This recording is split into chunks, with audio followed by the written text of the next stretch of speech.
a decision that is taken with the company values that should be aligned with yours, this decision is good. When we are younger, we tend to be more rational, and when we grow, everything is about people, no? They are assured that there is someone who is taking the back, that if things go wrong, they will be taken care of. When you have a commitment and that commitment doesn't produce the results you were achieving, always a little bit of frustration.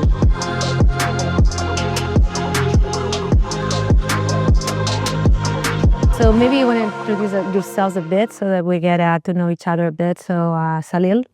So I am Salil Tuteja from India. So I did my full-time MBA in the class of 2010. And post that I have been working in many setups. Initially started with the building material sector and putting up manufacturing units for them in India. After that I did my own venture in healthcare and it didn't work out, so I closed it down. And thereafter I have been associated with a French group, again into building materials, and as we speak I'm putting up a greenfield project for them in India. Okay, so Lucio. I'm Lucio Attina, I'm Italian, so as in Italy. I'm living in Italy. I'm the president of the Italian chapter. I did the Gamba program in 2004-2005. Since then I have this kind of intimate bond with IESE because that year marked the change in my life, personal and professional. I started as a lawyer, but then I moved into marketing and into general management activities. I've been working for different industries, legal services, automotive with the motorbikes with Ducati, and aviation with Alitalia. And currently I'm looking for new opportunities and ventures in different sectors. Happy to be here with you guys. Very nice. So Fernanda. Well, my name is Fernanda Rodriguez. I'm originally from Argentina. I've always worked in investments, in mergers and acquisitions, both in banking, in Merrill Lynch, or in Deloitte, in Ernst & Young. And I've done that for so many years that one day I decided to do that for myself. I did the Global Executive MBA in the second year that day, 2003. And I was crazy enough to do another module last week. And wow, it was exactly like 25 years ago. And I met a group of 30 people who knew each other already for a year, and it was amazing to get into them because everybody knows you, but you need to learn from 30 people in a week. And it's been amazing. This is lifelong learning. I didn't realize what that word meant until now. And it was great. It was a lot of fun also. And I live in Belgium for family reasons. I'm chapter president in Belgium, but I've lived here in Barcelona for 15 years. So I have left many things here, among which the investments I take care now. And another part of my time, I take care of a family business that I have in Argentina. Okay, so Ernesto. Very nice to be here. Thank you very much. Ernesto Barceló, born in Barcelona, PTD 3, 2008. Since then, I've been part of the alumni chapters in Barcelona, in Paris, 9 years in Zurich, and now 3 years in Madrid. I'm proudly serving as a president of the chapter sustainability, and then still studying. Yeah, I think once you start, is difficult to finish. I'm still finishing my PhD in Aalto in Finland. And then on professional basis, now I'm the Chief ESG Officer of GESTAM. And GESTAM is one of the founding members of the Institute for Sustainability Leadership. So many ties from IESE, and always happy to be here. I know. Very good, very good. So thank you. Okay, so it seems that, from you that graduated in 2003, wow. So who would be the last one? Maybe it would be you, right? So 2010. So, but already a lot of years of experience after going out of IESE. And I think that something that might have marked these past few years is the acceleration of the environment and the uncertainty that we find, you name, these days we've been celebrating or commemorating the 5 years of the COVID. That was, a peak, in all our lives for different reasons probably. Well, for some of them, might be the same. But uncertainty, I think is something that we all face on a day-to-day. So not sure if you can share any decision that you have taken, under uncertainty, under, very few information available, but still you have to make a decision. And sometimes, the outcome then turns to be what you expected, or sometimes, anything that you can share, anything that comes to mind. I'm sure that on a daily basis you are making decisions under uncertainty, that's for sure, right? I guess so. Should I can start? Yeah. Go ahead, Lucho. I don't need to think. The uncertainty we have been living in the recent years is unprecedented for sure. It's not only COVID, but also for geopolitical issues and more in general, even the habits for consumers and trends in technology shaped a very different business environment. So commemorating it, not at all celebrating COVID, but commemorating COVID, I may share the uncertainty coming in the aviation industry at the time I was working there. So all of a sudden, in a couple of days, basically the entire industry from the supply and from the demand side was totally destroyed. And all the planes were landed. There was no physical space to accommodate the planes. And as a consequence, the entire workforce was under a lot of stress. A lot of stress and a super threat of not survival, because nobody knew at the time losing jobs. So how to manage, how to deal, how to lead people in a situation like that was absolutely a challenge. And what we have been hearing, what we learned at IESE was absolutely an asset in that case, because we put, in particular myself, but also the leaders I've been interacting with during those times, we put human at the center of the decisions, so instead of the planes. Mm-hmm. And taking care of them implied a kind of journey.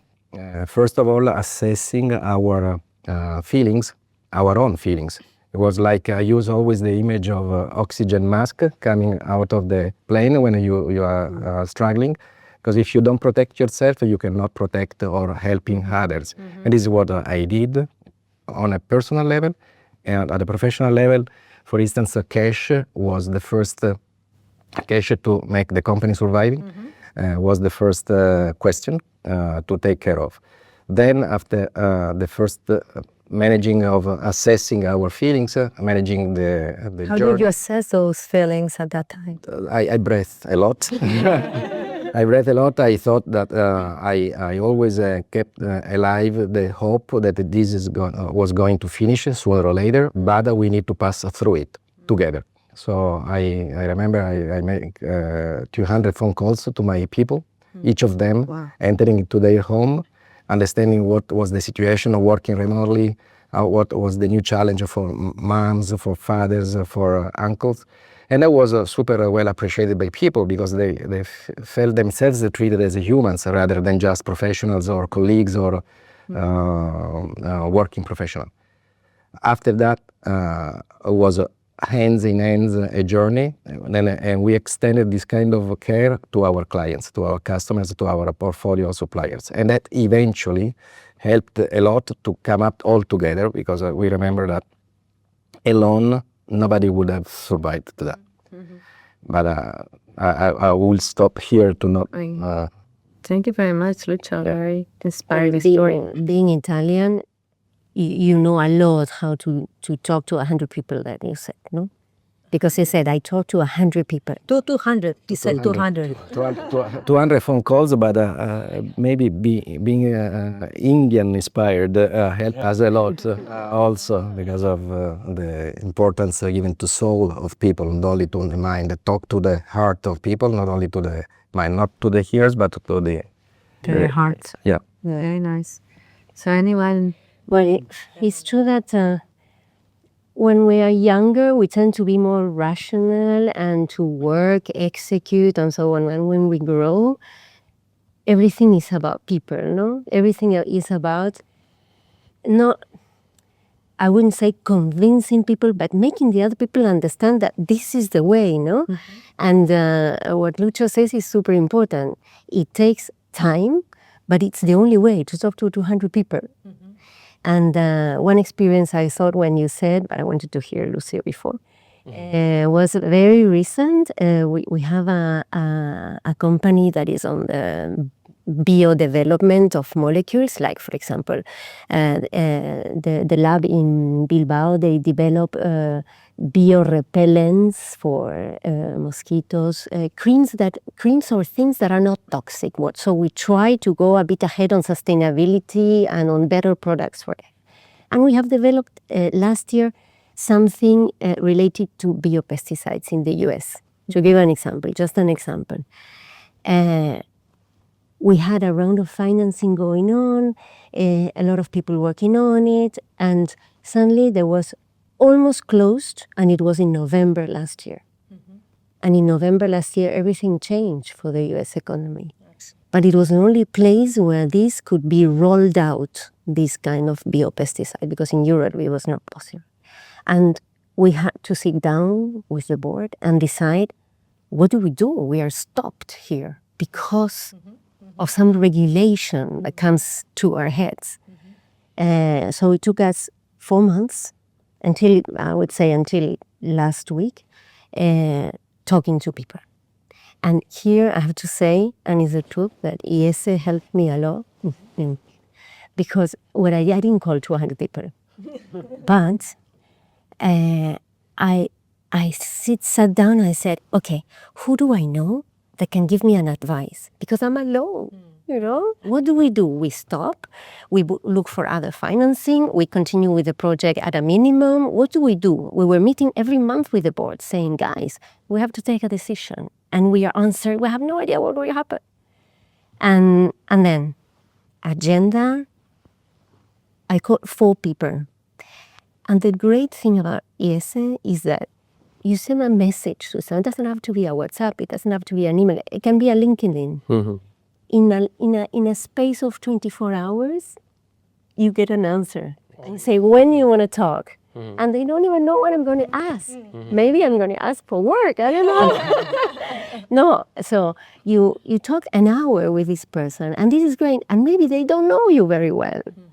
And this helped me a lot to design the strategy of what we were going to do, and we decided to keep on. And I think the value of that is enormous. You only have to manage how to and when to deal with them, right? So. Yeah. You only call them when you really need them, and also at the same time you give back. You know that you're gonna help them when you're. It's a game of giving and taking. Exactly. Absolutely. It has to be normal. It has to be reasonable. Okay. So any idea that comes to mind, Salil? Yes, it's really interesting when you talk about uncertainty, because for me, every decision is to manage uncertainty, right? So sometimes what we do is we highlight the big events, but if you take every business decision, there's uncertainty in it, right? So another point to, and this is all thanks to the IESE and the classes we have, is to manage uncertainty with the help of people, right? So as we just shared an example, I can share another example is, if you remember a couple of years earlier, the entire supply chain went into a global crisis with the war breaking out. India, we were importing lots of goods from Europe, and a normal shipping time of 30 days was changed to 90 days. So 90 days to 120 days, all the projects will come to a halt. Right? So this is quite a disruption in terms of normal supply chain, which we are used to. But now someone needs to decide the next 12 months, irrespective of what has happened in the past. And this is where, say, a normal way to do is to reach out to people. But what I did in my case is I called my team and sat with them and assured them that uncertainty, I'm taking it out. So whether the decisions are right or wrong, I stand with you, right? So if you try to break down a problem into parts, the team is able to then come out with creative solutions, and they are assured that there is someone who is taking the back, that if things go wrong, they will be taken care of. And then it's about reaching out to the projects, to the people, explaining personally that the delay is not because of internal, but it's because of an external crisis. And not only we were able to say, take those 90 days, but plan for the next 1 year in advance with their support. So uncertainty, yes, is an aspect which we need to embrace every day. Yeah, Absolutely. exactly. And this leads to, as a manager, we need to take much more decisions, and we need to rely on much more people taking decisions for us. And we all have learned the theory of delegation. But one thing is the theory, and then is what you need to trust to somebody that you have inherited from an organization that you have not joined, is not your friend. No, it was already there. And then how to assess if a decision was correct. And this is one of the big things. I think during the last years, what we have learned is that failure is not only bad. We have this startup culture now that maybe sometimes fail fast. You see, when I was at the university, and this was not the case. No. You fail, you're a loser. Come on. Now, the way that we evaluate the quality of a decision is slightly different. And there what we need is, as Lucio was saying, the heart. And the heart is linked with the values. So I think a decision that is taken with the company values that should be aligned with yours as a person, and then serving the purpose of the company, this decision is good. No matter if at the end is a different one. We always rely to the example of our production sites on Friday evening. What happens on Friday evening? Different time zones in different parts of the globe. You try to reach somebody because you have an emergency on the site and you have to deliver on Saturday morning. Everybody is outside. You see the Barcelona ones, we in Madrid, we are having tardeo. On Monday, when you go back to the office, you will always say, wow, you did this? Yeah, because on the comfort of our office, the things are having a completely different light. But then you go back to the values. Okay, this was according to the values. This was with our purpose. It was the best thing available at that moment. This decision is correct. And this decision, as you were saying, must be backed by us as managers. If we start to question those things because the success was not achieved, then we have a real problem. And maybe the company could be very successful for a short time, but on the long term, we will fail completely. The culture will be demolished because if you prove that purpose and values are for nothing, then we'll have no future. Absolutely. So some of you have mentioned, to some extent, failures, maybe even mistakes, because uncertainty definitely leads, to more potentially to more failures, right? Or mistakes. So how to allow mistakes? You were talking about, it's easy to learn about the theory of delegation, but then it's like, how do you delegate when you know that those people might make mistakes? How do you deal with mistakes? I don't know, any story that comes to mind about, mistakes and when you have to deal with a mistake that you've made or with a mistake that someone else has made. Lucio. Well, I have so many mistakes anyway. I should think about a priority list or what I did. No, possibly two different answers because, in my opinion, there are two different aspects here.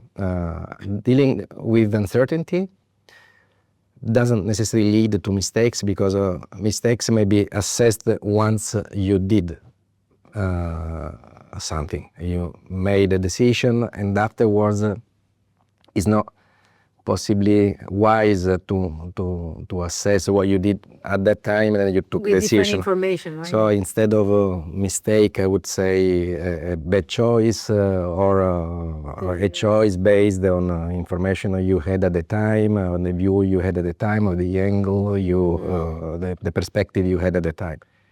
In terms of mistakes, I have so many in reality that possibly I can remember talking about people, leading people rather than managing people.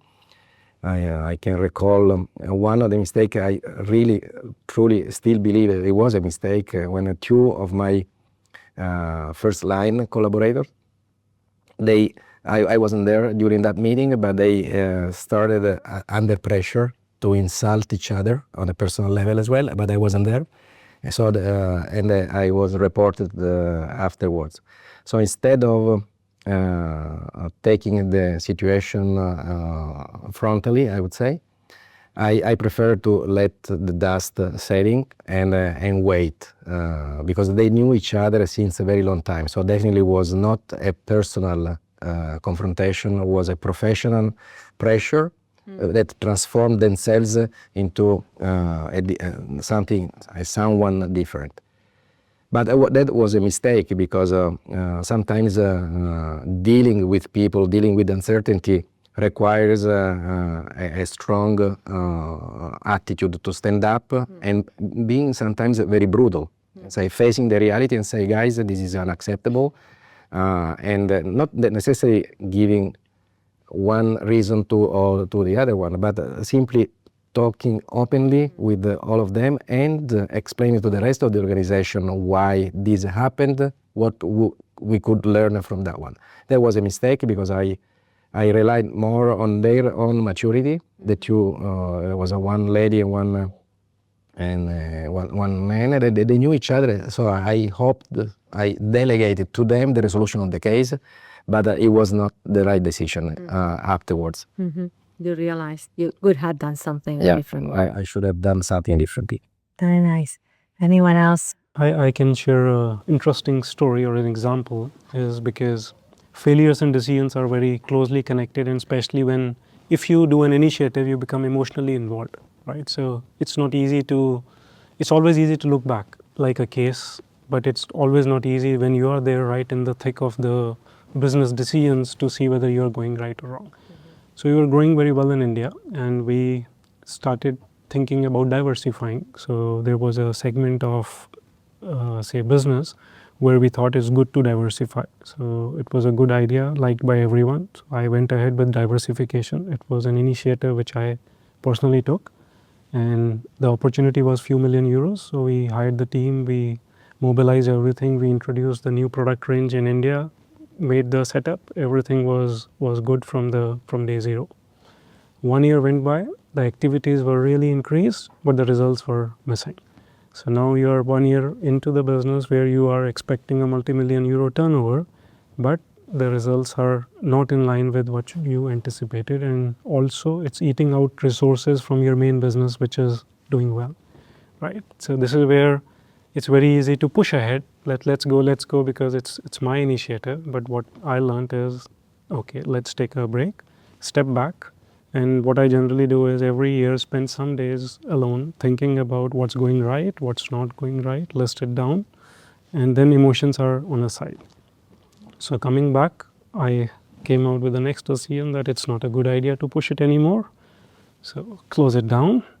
Okay, it's about people also. So we are not closing down the people, but we are closing down the business opportunity we are pursuing.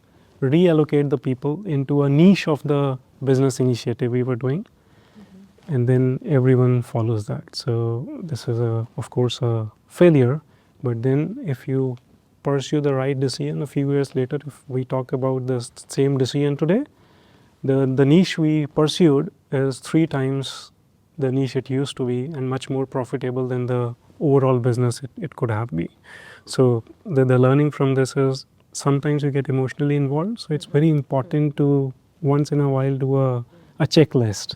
Am I too much into this emotionally in this business, or is it making sense, as you just said, with the values and the future of the company? If it's not, maybe we need to change course and take decisions. Can I ask you in the checklist where emotions, what is the position for emotions? Emotions are part of every decision, if you see, and I will go back to the values because every day when you are making decisions, you have uncertainty. So what you do is, after so many years in the industry, do you really believe in this? If you don't really believe in, do you have someone in the team who believes in it?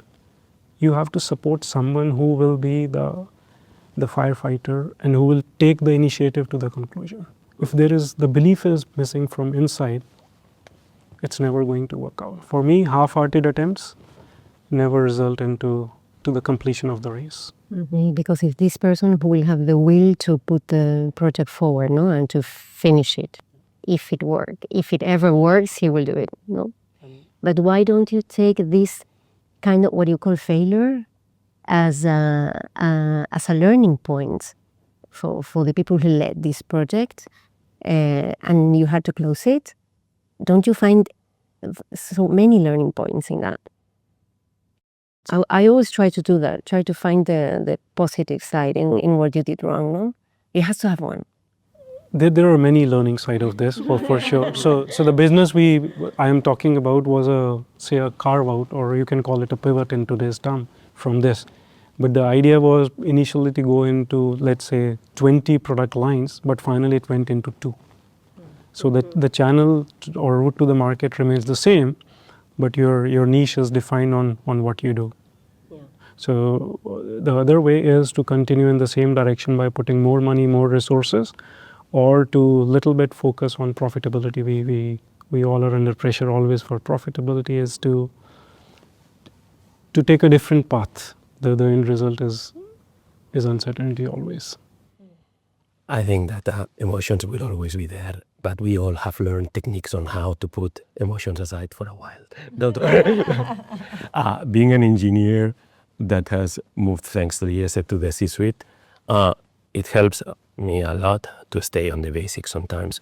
You see, in the automotive industry, we have the failure model analysis or deviation, the FMA, no?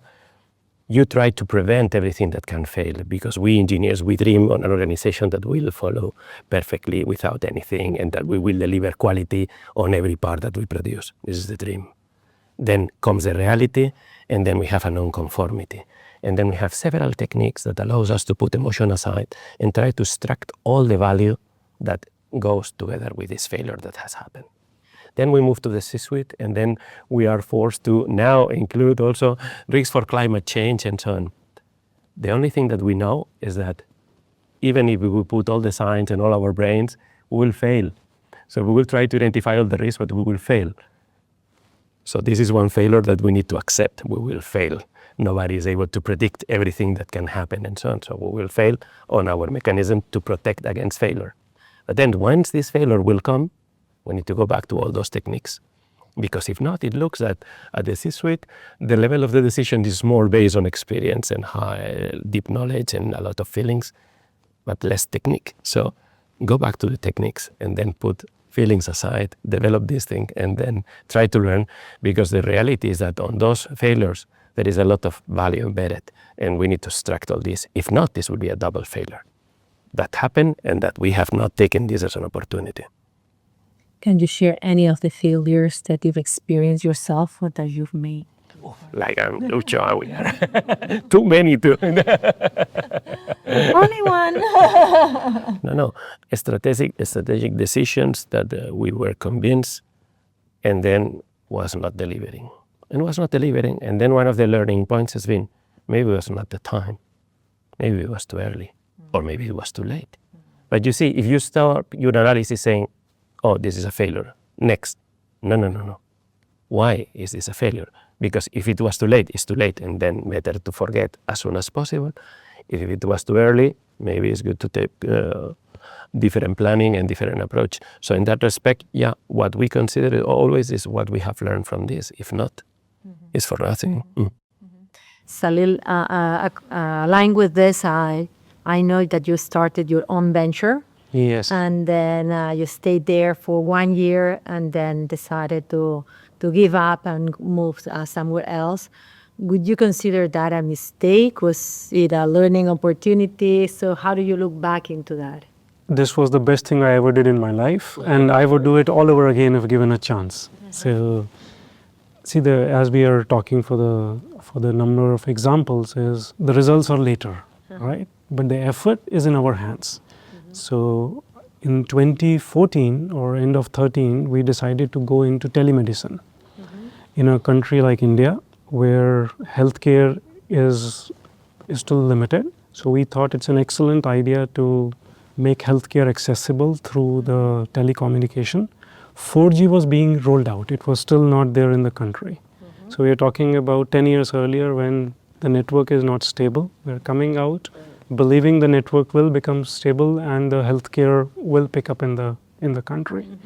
Right? So it's a lot of effort which went into the concept of rolling out the business, but the market was not ready to accept it. Right? So we were trying to disrupt a segment of healthcare by giving them an alternate way to provide medicine treatment. 6 years after, when COVID came in, when everyone was locked in, there was no choice for people to adapt to the technology. So there is a difference in when the normal population is adapting to a disrupting or solution, or when they are forced to do something. Right? So when we were there, it was way ahead of the time. And if it's a business idea which is way ahead of time, it will burn lots of money and it will fail. It's easy to look back, but when you are in the middle of pushing it, you need that craziness that this is the next disruption which will change the business. So there are no hard feelings for this, but I probably learned in that 1 year of running my own setup and failing miserably because of the market not accepting is probably as valuable as the IESE MBA for me. So. And cheaper or more? I can say I went bankrupt twice, one after IESE MBA and one after my own setup. And in both cases were cheaper anyway, to the answer. No, I can share also this one on this point. I didn't set up on my own, but I did participate to a startup and many lessons, many experiences you were sharing with us. It was also my experience. I made many mistakes during the year. I supported with a couple of other executive friends, 2 young startuppers. And the business was a functional food for athletes for post-surgery, delivering at home food for created by an algorithm dedicated and customized for each of the specific needs. And during the year, the startups obviously went bankrupt after 18 months. But that year, I learned as much as I would say as an MBA or as a master program. Because in reality, when you face the reality every single day from the scratch, from everything, and I put a lot of time on that, a lot of passion, a lot of support to help the other 2 startups grow. And eventually we closed the startup, but still that experience helped me currently for nowadays to be a kind of a small investor and look into not only the startup world, but also in venture capital. Without their experience, I would feel like totally naked in front of current challenges. So I would do that again and again and again. Yeah. Did you feel as a failure when that happened, and how did you overcome that feeling? Because I guess that you put so much effort and. Obviously, it's not necessarily super happiness when you put money and you lose that money, or when you have a commitment and that commitment doesn't produce the results you were achieving to. So there is obviously always a little bit of frustration. And the smartest guy in the world, how does it happen? I had an MBA, yes, how does it happen? And it happens. And but with the humility and with the learning attitude, with openness to understand what really happened, it's definitely, as I said, another MBA on the ground, on the field, on the grassroots, which is as valuable as being in the classroom. When you say humility, I think I can relate, because sometimes we hype too much of success, right? So for me, it's even-mindedness, right? So very successful people here, but so we go through ups and downs, but if you are able to control with even-mindedness, you're not going up or not going out, but you are putting your effort. So the results are not in your control always. So whether it's going in your favor or not in your favor, if you're able to put the right amount of efforts with all you have, the results will take care of themselves. So, But it's always like that in investing. You never know if you're making a mistake.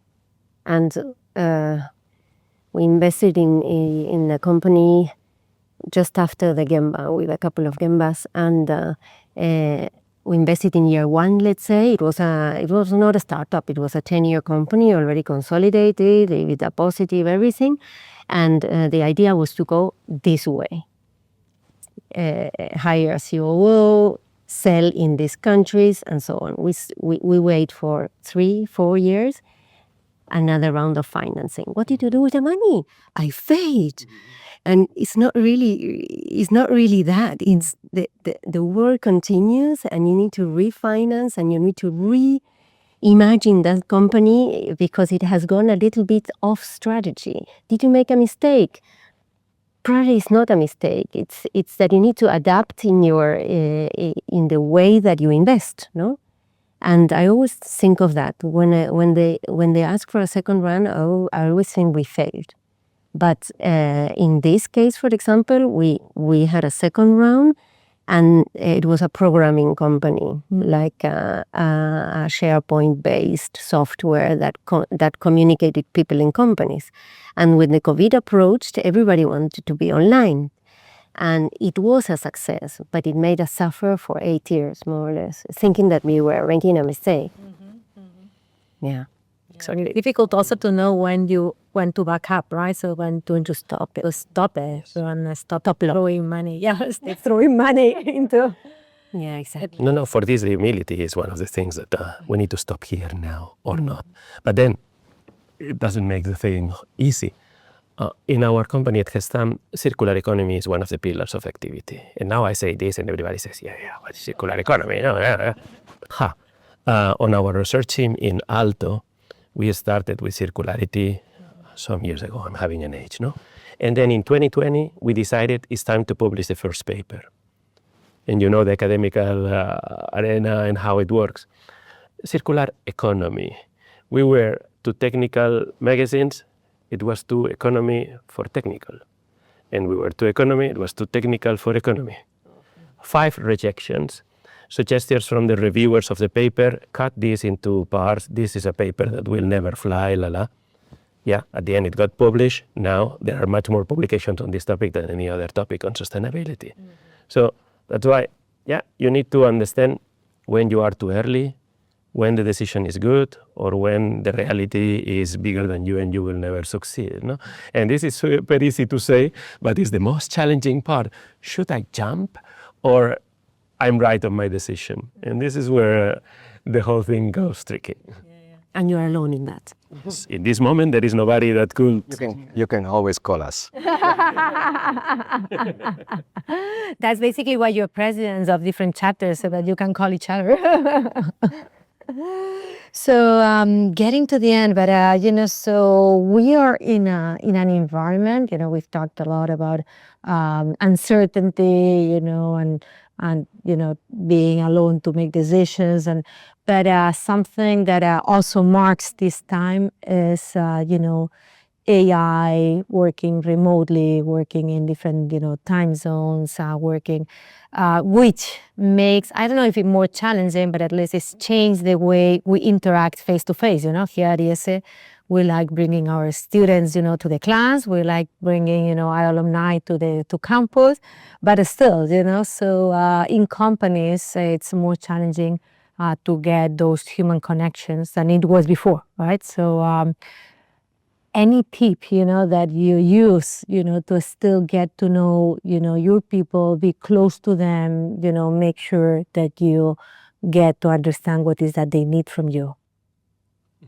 When I started my career, one of our plant managers was showing me so proudly the first video conference system that we were having. Super expensive, incredibly expensive, and point to point.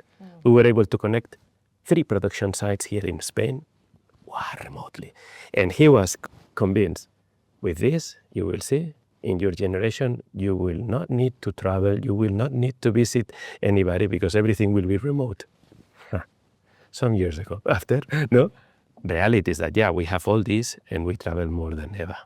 And the reality is that we are able to manage much more projects than in the past. I think all those tools have provided efficiency that in a way that we could not even dream. The efficiency on our decision making and the number of projects that we can handle, the topics and the communities and the time zones, this has exploded.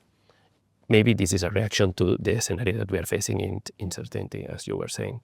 But then the learning point is that, even with all those tools, even with AI and so on, you need to sit and look at the people on the eyes and then to take the decision.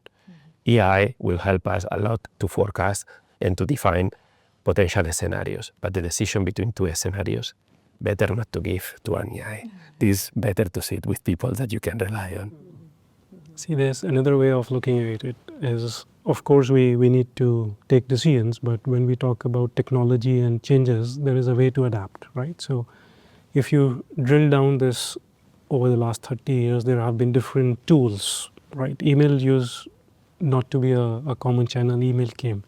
And then all these tools have been growing, right? At the bottom of it is you need to establish a base, and which comes back to values, right? So irrespective of the tool, I would go down to the basics. So what are we trying to achieve? What are the objectives? And what are the values we are defined to achieve those objectives? Tool can be any.